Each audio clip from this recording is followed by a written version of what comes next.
But that experience first begins with my family. So as Dr. Pope was talking about, many people in India don't get diagnosed with this disease. We are seeing the prevalence go up even in India nowadays. But for the South Asian community, and me specifically, I saw this from my childhood. My father was diagnosed with colitis, also changed to Crohn's disease, which turned into a virulent form of colorectal cancer. He passed away at the age of 39 when I was 8 years old. His sister back in India was diagnosed with the same and passed away at the age of 42 in India. Their aunt, before the India-Pakistan partition in 1947, had not been diagnosed and bled to death. And we've always thought that she must have had some form of IBD, but that was not known back then. So how does this affect me? Well, since my childhood, I've seen the ugliness of inflammatory bowel disease really rear its ugly head. By that I mean my father was on prednisone for 15 years. There were no biologics back then. He had fistulae that were not treated. My aunt, same thing. So for me, when it came to taking prednisone, it was very traumatic. And I went through the same things that my father went through. And when it came time to having ostomy surgery, it was more of the same. To have seen my aunt and my father pass from this disease really made me wonder about my own mortality at the age of 24 when I was being told I needed ostomy surgery. So that in mind, how does this affect me as a South Asian American? Well, when it came to biologics, and thank God for biologics, really, I was very hesitant to try them. Why? Because there is this real clash between Eastern and Western medicine in the culture. It's something that may be little known, I'm not sure, but it's something that was ingrained in me from a very young age that we try Eastern medicine first. Society, friends and family, they encourage this, they talk about their experiences with this. To have that juxtaposed with my doctors telling me opinion after opinion that I need biologics was a very hard decision to make. I was able to only transcend this when I found my tribe. By tribe, I mean the Crohn's Foundation, the local chapters support groups, my local hospital's ostomy support group. I became involved with the women's support group, the co-ed support group in New York City. I ran the women's support group for 2 years, and I recently started the Teen IBD social group. These things are so important to me because people in the support group really relate to me. They really understand me. And being a South Asian American, I really had trouble connecting with people who had this disease and who had the severity of this disease that I had faced at such a young age. So that said, finding my tribe really helped me rise above, really helped me accept the medications, the surgery, and helped me transcend, the difficulties involved in having a chronic illness. Now, there's another aspect to my culture that I want to highlight. It's a privacy aspect. By privacy, I mean, I think this is something that's relevant to many cultures and is hard to be spoken about. For us, there's a phrase, it's really a question. It's called log kya kahenge, and that's in Hindi. It means, what will people say? What will people think? How will people perceive me if I tell my personal issues to them? And so we don't want our neighbor knowing. We don't want anybody knowing. And the aspect of having a bathroom disease, having an ostomy, only compounds that significantly more. So I was encouraged to keep silent about my illness for a long time, whether it be in my marriage, whether it be just me as a person, at work, et cetera, et cetera. So something that I really had to make a decision about last year when the Crohn's and Colitis Foundation asked me to be their adult honored hero, and I've handed out the story to you all that went public on social media and in print in many different publications, is I had to come to grips with the fact that my story was going public. And it was nail-biting anxiety for me. How would people perceive was the first go through with it anyway because I just felt like it was such a, I feel like minorities, South Asian Americans for sure, but even Asian Americans, various different cultures, there was such a need for the greater good to come out with my story and to bring to light that, look, we suffer with this, but we can transcend it and we can survive it. And so that's what my aim was to do by coming out with my story. That said, I really wanted to do this also because I felt like I had come to a point where I had adjusted well enough to my ostomy and to my Crohn's disease and to all my surgeries to come to a point where I can help other people and really give back to the community that's given me so much. So with that, my story wouldn't be complete until and unless I talked about straddling these two cultures. So my South Asian heritage with my American upbringing and with this Wall Street backdrop of my career. You know, when I was 21, 22, when I was first diagnosed with this, I had a very different impression of what success meant. To me, success meant top careers, top educations, dressing well, being perceived well, achieving perfectly, so to speak. That was the epitome of success and perfection to me. But what happened through my chronic illness experience, something that I realized was that success was much more than that. Having come out of so many surgeries, being able to hold up my ostomy to the mirror and all my surgical scars to a mirror and really accept and own them, that became like my mantra. It became my success story, my survival story. And I wanted to bring that to other people. So from that, my blog was born, Own Your Crohn's. And from that, my passion grew to do more public health work and to really help destigmatize this condition through the work that I'm doing. So with that, my definition of success changed, but I also realized one more thing, that there is so much humanism that comes out of chronic illness. From seeing my caregivers, my husband and my mother, with their they just came forward and showered me with so much love and so much affection and support. To seeing nurses who frantically cried over calling a code on me, to seeing doctors, specifically a surgeon of mine, say, Tina, I'm so sorry, I'm out of options, and tears welled up in his eyes. That, to me, was the capstone of humanity, of unsurpassed compassion in medicine. And that really helped me gain a greater perspective on what it's like to live with chronic illness, and several in my case. So I learned in that process that in our imperfections, there's a lot of beauty.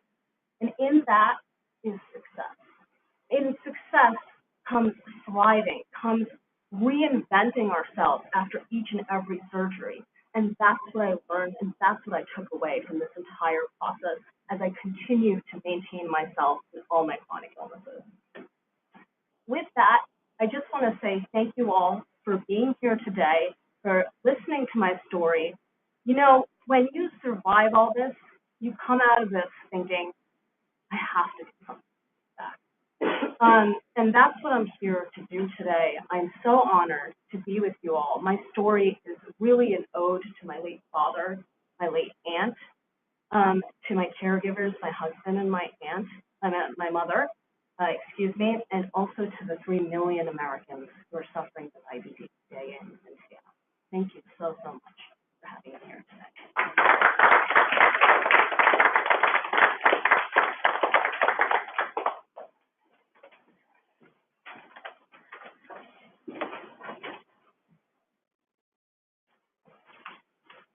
Hi, and thank you everyone for being here. As Michael mentioned earlier, I was 18 years old when I was diagnosed with ulcerative colitis. Initially Crohn's disease, but I'll get into how that ended up happening. So hearing a doctor tell you at the age of 18, your freshman semester of college, while I was training for the Golden Gloves tournament as well, to be told you have an incurable illness, a chronic illness, something that you're going to have to live the rest of your life with, it turned my world on its head. Various questions come to mind. What now? Will I ever be normal? Um, how will this affect my life? Will I ever live a normal life? Will anything ever be the same? So with that came this this journey with this illness. Prior to this diagnosis, I was training to be an amateur boxer to participate in the Golden Gloves. I was in school pursuing a degree in finance, and I was also working a part-time job as well. So the symptoms came apparently out of nowhere.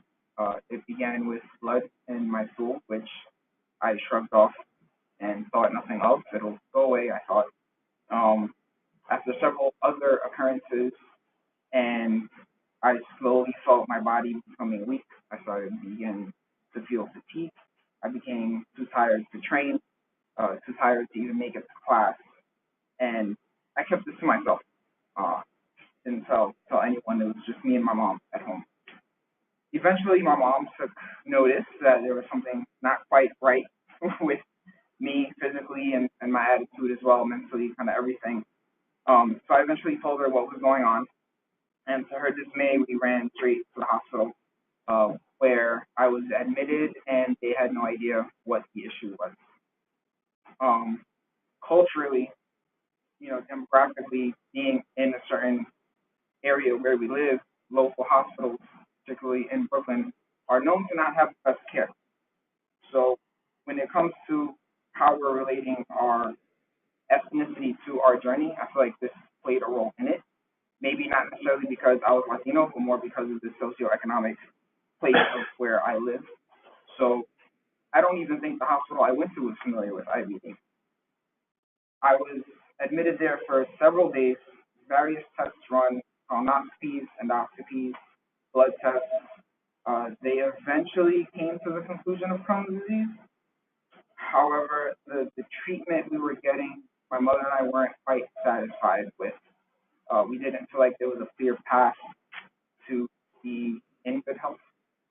We were told to keep a food diary. If something to eat doesn't sit right, then try something else. But I thought, wouldn't that then be kind of too late because I'd be hospitalized? And we were put on several medications. But in this dissatisfaction, my mother and I decided to do our own research, and we moved to a better hospital in Manhattan, which they reran those same tests much more efficiently, and I was properly diagnosed with ulcerative colitis. At this point, I had already stopped training. Uh, Boxing is a sport that takes your all physically and mentally, and in that state, I wasn't fit in either of those categories to step into the ring. So that cut my boxing aspirations short. But I continued to go to school and pursue my career. With the team that I had at my newly found, you know, home with the hospital where I was, they were able to achieve remission with various medications, including prednisone, which is a steroid, um, and several others. Now, back to the cultural issue, in my family in particular, we're extremely resistant to taking any kind of treatment. Um, that's always the very last option. It's always, oh, wait till it goes away, or, try eating this, or it's always the natural causes, or it's always something else. It's never what it actually is. There's that denial. And so when it came to taking these medications, we were extremely, extremely resistant, but we just had to accept it at some point. Um, so that was definitely a struggle. My grandfather actually believed it had something to do with boxing, or it was a stomach virus or a bug or something that'll go away. So it did take some time for my family to accept what was happening to me. So after I accepted it, by my mother and then the rest of my family, we really came together. Uh, some adjustments had to be made. Typically, food is like lots of heavy meats, fried foods, corn, dairy, cheeses, things that typically aren't good for IBD patients. So there had to be some kind of shift there, and that went on myself. Like the whole family joined me in that, so that was amazing. Um, but this wouldn't really last because after a year of remission, I had a severe flare, and there was no remission after that. Um, it got to the point where I was in and out of the hospital on a regular basis. I had to drop the semester of school I was currently in and actually put in to take the following semester off because of what I was being told was going to be the preceding steps in my illness. So, in short, in a very short amount of time, I dropped to around 100 pounds, and they essentially had to insert a PICC line into my arm to give me the nutrition I needed. I wasn't able to hold anything down. I was dehydrated, and my condition was rapidly getting worse. Um, so I was then given two options by my doctors. It was either Remicade, which is a biologic, or surgery. Again, being extremely resistant to these things, and frankly being frightened. I was 19 at this point, and the surgery would have been the J pouch, which is included, entire removal of my colon. To think that's definitely not going to be my first option. So we tried the Remicade. After 3 infusions, there was no change, and I was actually getting worse. So I essentially had to get the surgery to save my life. And what would have been a 2-stage became a 3-stage. Because Remicade is a blood thinner, the surgeons didn't even want to touch me until a certain amount of time for my body to potentially recuperate what little it can before putting me into the surgery. So that's what led to the removal of my colon. And I remember waking up expecting, I was told I would have an ostomy temporarily. The J pouch wasn't for sure going to work. There was a possibility that the ostomy was going to be permanent. And I remember waking up for the first time and I looked down and there was just this large bulb on my stomach. And I thought that was just an apparatus that would be a part of the ostomy. And when the ostomy nurse came, she was like, "No, that's your intestine coming out of your stomach." And then it became like real. Like, okay, this is what it's going to be. Post that first surgery, I had every post-op complication imaginable. Uh, they had to put a tube through my nose down to my stomach to help flush. Uh, I even had to had an ambulatory surgery done in my stoma to expand it because things weren't getting through there as they had anticipated. Pretty much everything imaginable, and I was in the hospital again post surgery for months until I was finally better. My family would be there from the beginning of visiting hours to the end of visiting hours. My poor mother, who I cannot thank enough, was there day and night. Like she got a cot to sleep on the side of my hospital bed, and she took time off of work. And the nurses there were just incredible. So all of that, with those questions that I started the speech with, all of that support kind of brought perspective to everything.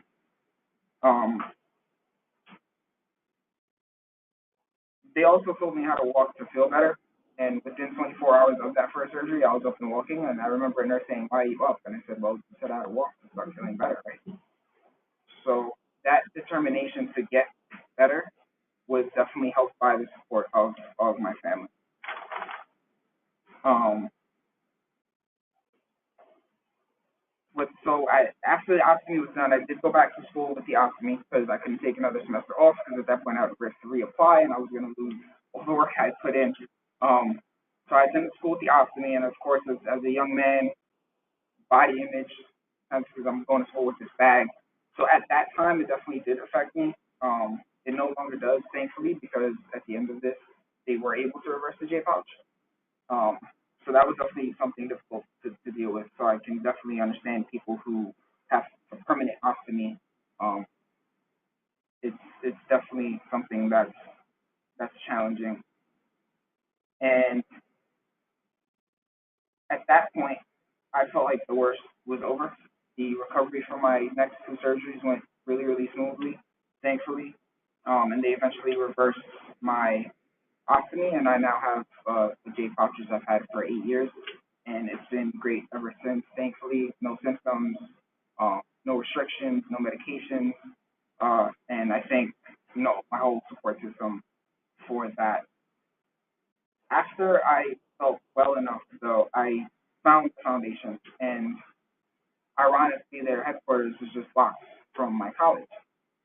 So I walked over and literally knocked on the door, rang the bell, and came upstairs, and I spoke to someone at National, and I said, look, I'm a patient, I'm a college student, I'm looking for anything I can do, intern, volunteer, anything at all.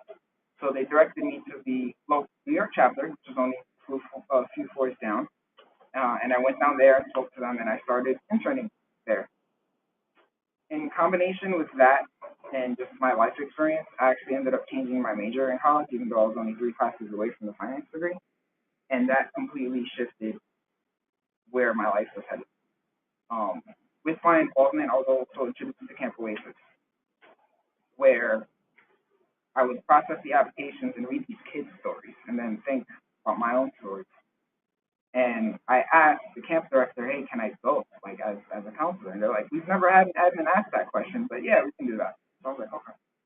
And that summer completely changed my life. To see these kids like 10 years old, some younger, some older, with these situations, with permanent ostomies, with, to talk to an 11-year-old who already gone through 3 surgeries, and just to give that perspective, made me feel grateful for my situation and also grateful that I was able to give back to them, even though I felt like they were giving me so much more back. But Camp Oasis was a magical experience, and I volunteered there for 7 summers straight. After graduating and working for 2 other organizations, I eventually found my way back here. So I'm happy to say I'm part of the advancement team here at the foundation, and this spring will make 3 years in that role. And it's my journey with IBD was more rapid than most, but it was extremely fierce. My disease hit hard and rapid, and almost took my life. And I know there are a lot of patients who have these near-death stories. So it is a very serious illness, and not just for Latinos, but for other minorities to know, because I feel like with minorities there are a lot of similarities in how we view these kind of things. To know that IBD does exist, it's real. It's not a stomach bug. It's not a stomach virus. It's not something that's going to go away. But it is treatable with the right care, and every individual has their own struggle and their own journey, and it's just important to acknowledge that and spread that so that people know that not only is there light at the end of the tunnel, but that there's support there. And it's very important to just get this out and to share our stories. So I thank you all for being here so much and allowing me this opportunity.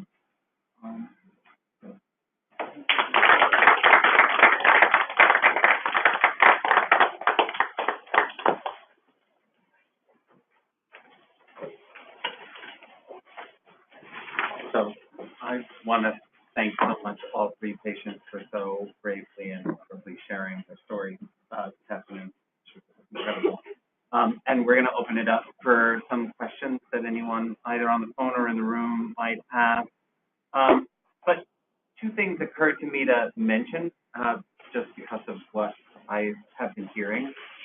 One is to just kind of underscore a point that Tina was making about support groups. So it's wonderful to have Tina not just participating in those support groups, but also leading a support group, which is fantastic. And we do offer a wide variety of support programs. So we have 200 in-person support groups that exist all across the country. We have an online support group as well. There are 6,800 patients and family members that have attended an in-person support group last year. And there have been several folks talking about Camp Oasis, so I thought we should share some stats there too. There are 12 different camps that take place across the country each summer. And last year we served 1,100 kids at camp. So I want to be able to share that. The other thing I wanted to be able to share, because we really haven't talked much about it today, is our public policy and advocacy efforts. So as an organization and under Laura Wingate's direction, we undertake a wide variety of activities in terms of public policy and advocate for patients' needs. Galen, of course, you saw the photo, has joined us at our annual Day on the Hill, where we advocate specifically to federal elected officials. We also have a Crohn's and Colitis caucus, and there are 71 congresspeople that serve on that Crohn's and Colitis caucus. So we're very proud of the way that we're also using advocacy and public policy to affect positive change for IBD. And Tina has been at Day on the Hill as well. One thing that Galen, I was hoping you would share, do you want to talk a little bit about your area real experience? Sure. So, as Rebecca mentioned, I had the opportunity. So, as Rebecca mentioned, I had the unique opportunity to participate in the area, which is under American Eagle.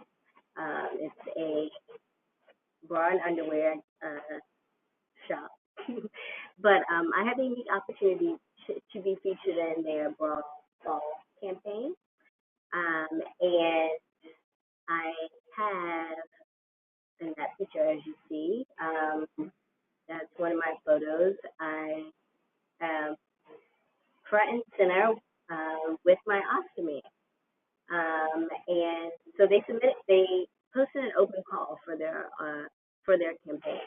I submitted a video and shared why I wanted to be a part of this campaign and what it would mean to me. And when I received the call back, my first thought was, did they see my ostomy? Like, I couldn't believe that, I was chosen. And so I was just kind of in shock, and I was like, I didn't think it was going to happen until I was actually there. And the support that I received from American Eagle, was amazing. Their understanding, their willingness to, accept different illnesses. I was featured alongside other models that had visible illnesses. A young lady with diabetes, a young lady that had polio as a young child, and now wears crutches. And so just to be a part of this campaign and the support that I have received, that the entire campaign has received, it's amazing. That's the only word that I can describe.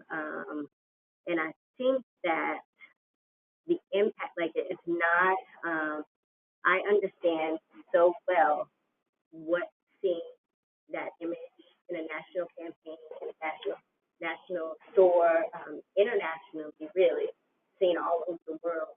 I say if I would have seen that image when I was 14, it would have changed the way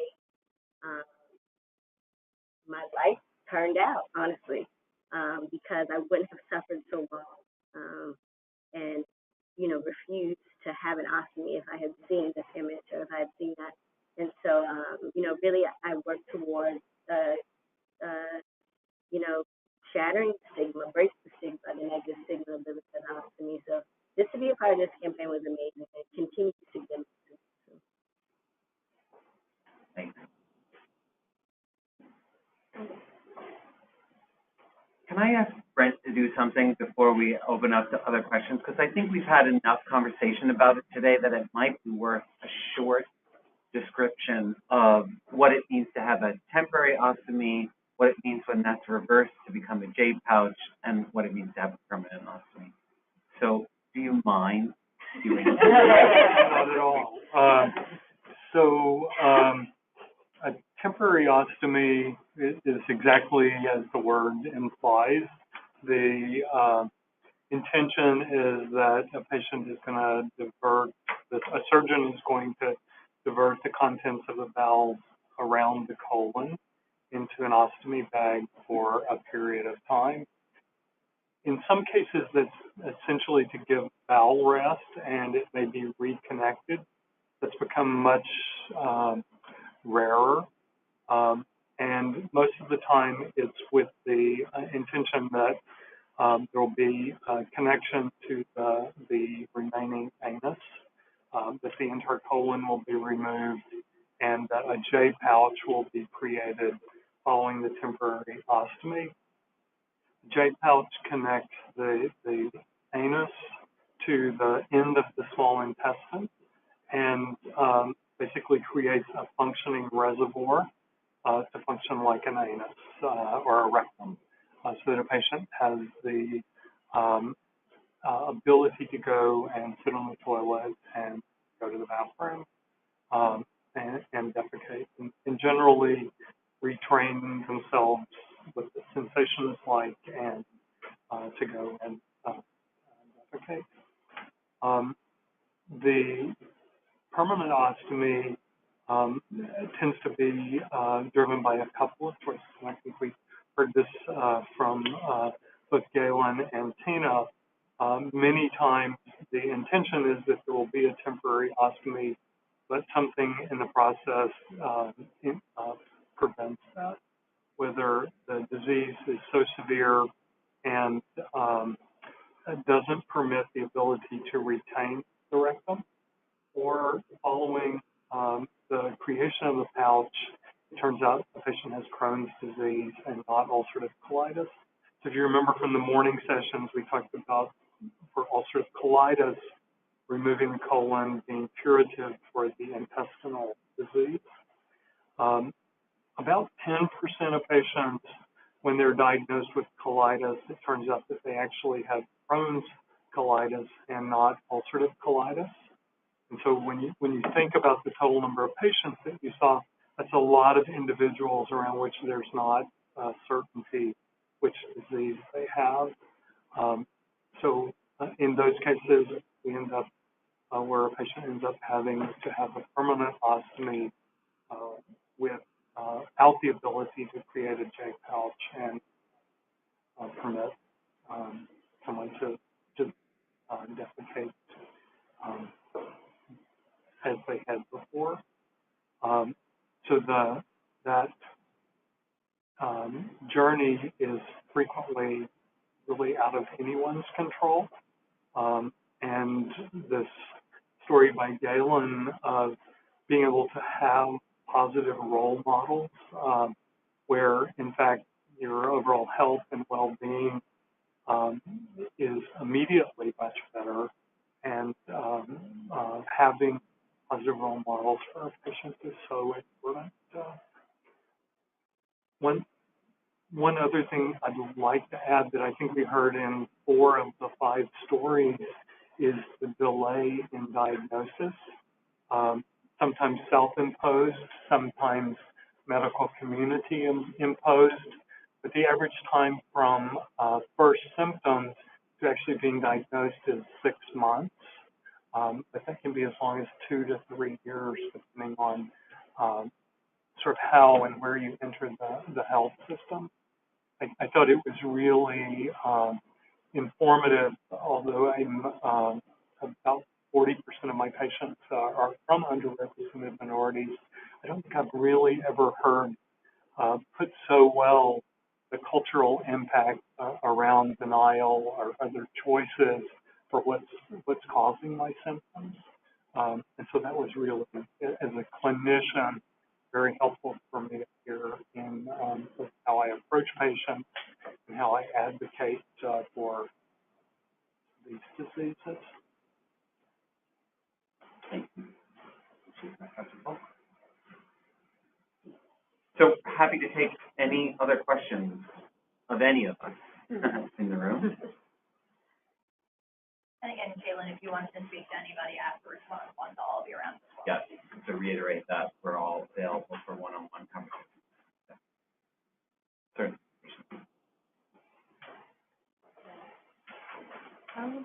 No? Okay. Actually, just have one. Are all three of you feeling better today? I want some hope. Do you feel like you've made progress and that you're in a good spot? For me, yes, the disease is quote unquote in remission. I have a lot of other intestinal issues that I'm dealing with, but I think the main condition, the monster, the bulk of my illness was Crohn's disease that I was having trouble getting under control.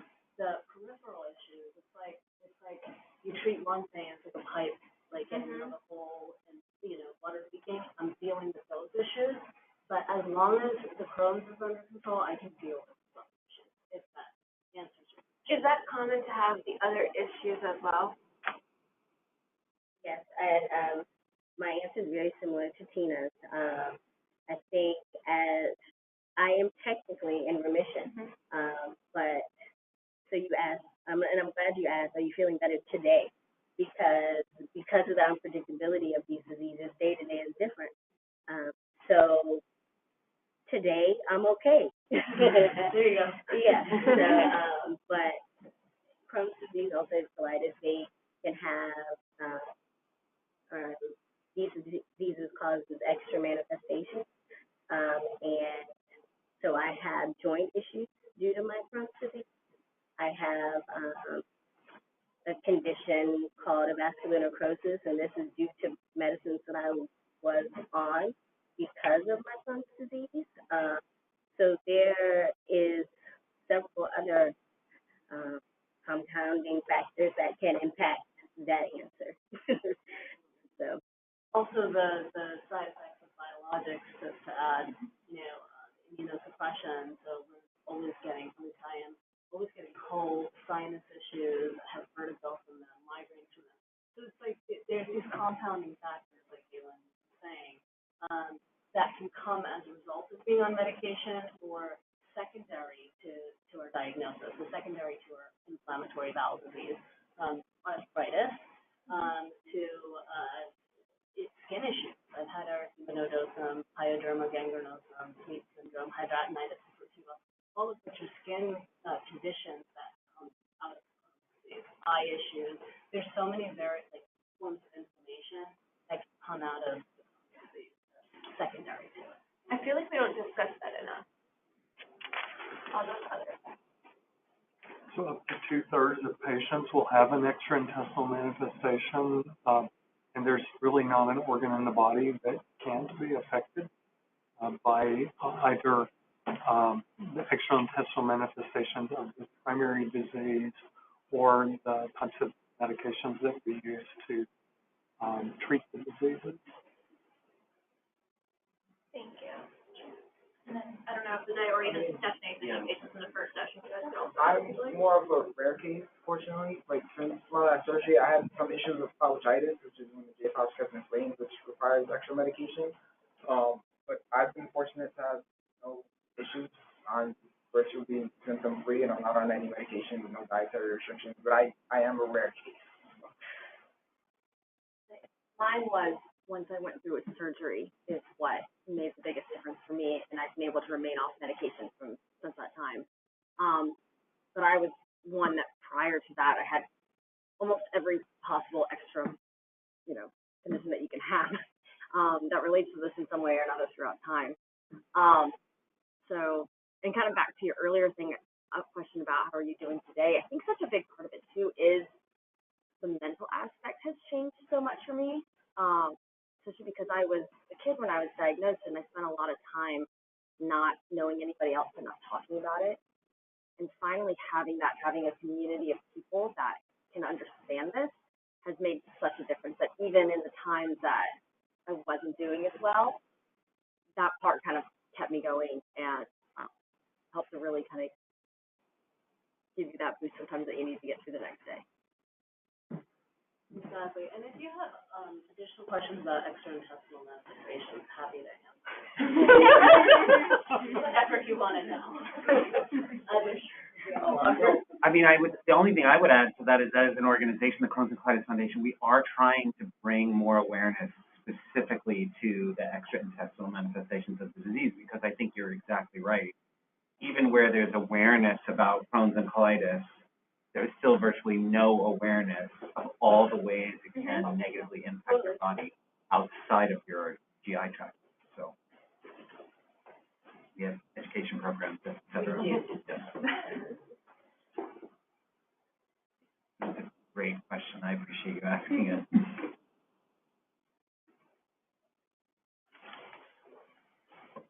Any other questions?